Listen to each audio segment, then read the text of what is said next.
everyone. This is Jeff at Divine Cosmos, and this is the second of my spirit communication stories, which I'm calling Did You Make It to the Other Side?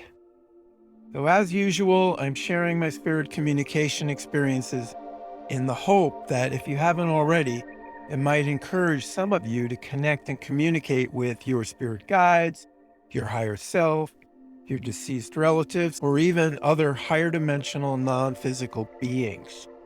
So this is a story of me communicating with my dad's soul or spirit, both before and after he died. In both cases, his soul's response blew me away, and I think you might find it interesting and informative. So the prelude to this story is that about 2 years before my dad's death, I began visiting my dad and mom as often as I could because I wanted to deepen my connection with them before they passed. They lived halfway across the country, so I couldn't visit very often, but I needed to visit more often. I've been pretty distant from my family and parents for some time, and I really wanted to remedy that before it was too late, before they passed, especially with my dad, because his health was waning far more than my mother's. So I stated my intention with respect to my dad in both thoughts and words, something like this. I'd really like to connect more deeply with my dad before he goes. Please keep him reasonably healthy and lucid so I can enjoy his company and communicate and interact with him productively. This was my loving intention. I just wanted him to stick around long enough and well enough to deepen our connection. About a year before my dad's death, his health had declined so much that he began living in a nursing home full time. My sister and mom lived nearby, so they visited him regularly, but I was far away, so I didn't visit that often. Eventually, my dad's health declined so much that he was put into hospice care. This is where they just try to keep you comfortable while you're dying. At this point, we all agreed that I should visit more often and that I should drop everything and visit if we thought Dad's death was imminent. It would really be nice to be with him when he died. And over the following months, his condition worsened to the point that we thought that his death was imminent on 3 occasions. And on all of those occasions, I came and I visited on short notice with plans to stay as long as I needed. The strange thing was that every time I arrived, his condition was much improved and I was able to enjoy his company and stay for a week or two and then go back home.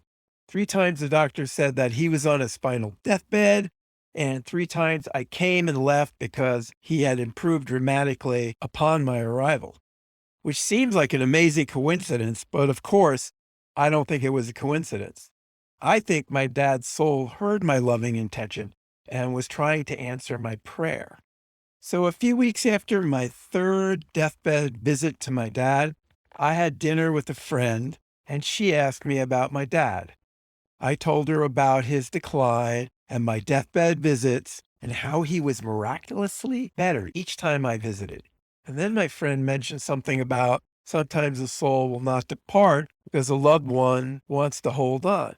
And of course, I immediately realized that this was precisely what I had been doing. And I remembered that for months my dad had been saying that he wanted to die. That's when I realized that it was time to let him go.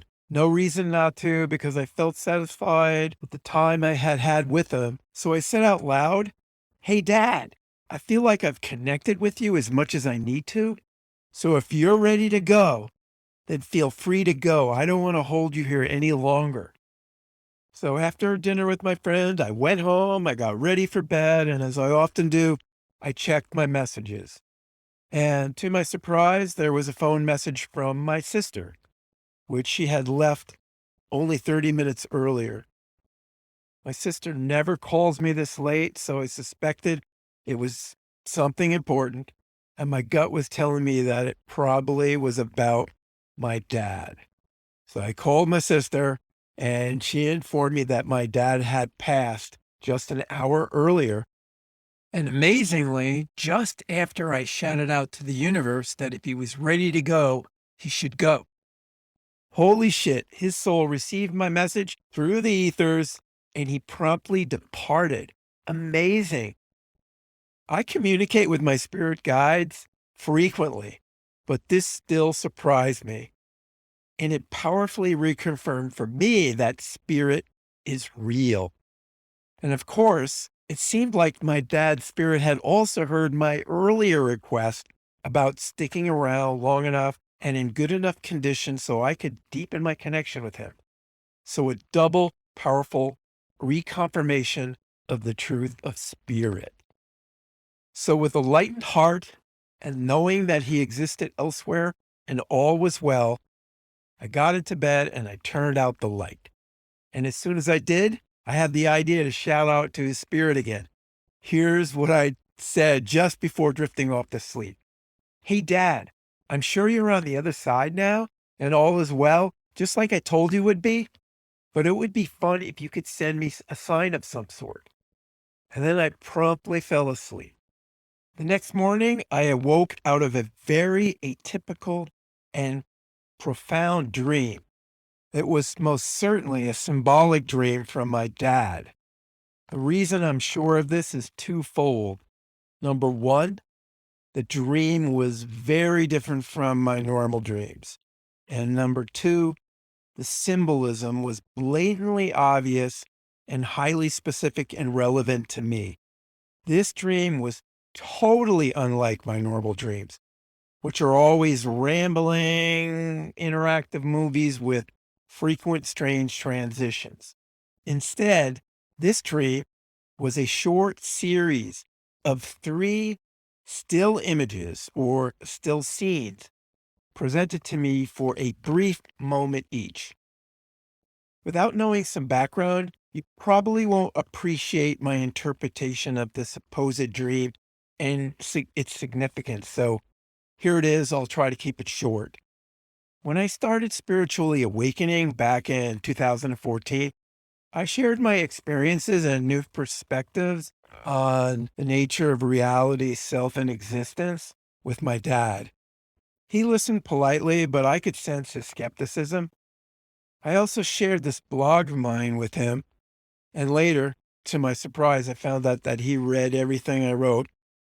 But I soon realized that I was overdosing him on all this spiritual, metaphysical stuff, and I decided to stop. My final words to him were, don't be surprised if your consciousness continues after the death of your body. This is one of the reasons why I felt compelled to shout out to his spirit after his passing. The first dream scene was my dad standing in the doorway of my bedroom in our childhood home in the prime of his life. But unlike my visual representation here, it was as if I was actually in my childhood bedroom, looking at my dad standing in the doorway. This scene is clearly my dad's soul's way of saying, this is a message from Dad. The second dream scene was a view of my childhood bedroom's walk-in closet with the door open and the light on inside. And again, unlike my visual representation of that scene here, it was like I was actually standing in my bedroom looking into the open closet. As soon as this scene appeared, I instantly thought, oh my God, he knows the secrets that I had hidden in there. Yes, I had a few things in there that I kept secret from him. This is undoubtedly my dad's way of telling me I have great knowing. I know and I can see so much more. And this fact is a well-known aspect of being on the other side that I probably even told him about. Third scene was a black void with a white all-seeing eye symbol, the Egyptian Eye of Ra, floating right in the middle. This symbol just restates and hammers home the message of the second scene. I have greater knowing. And more importantly, it has great relevance to me because this symbol is the logo I used for this blog. And this blog is very important to me. So in my mind, without a shadow of a doubt, this confirms that this dream, this quote dream, was a symbolic message sent from my dad, intended just for me.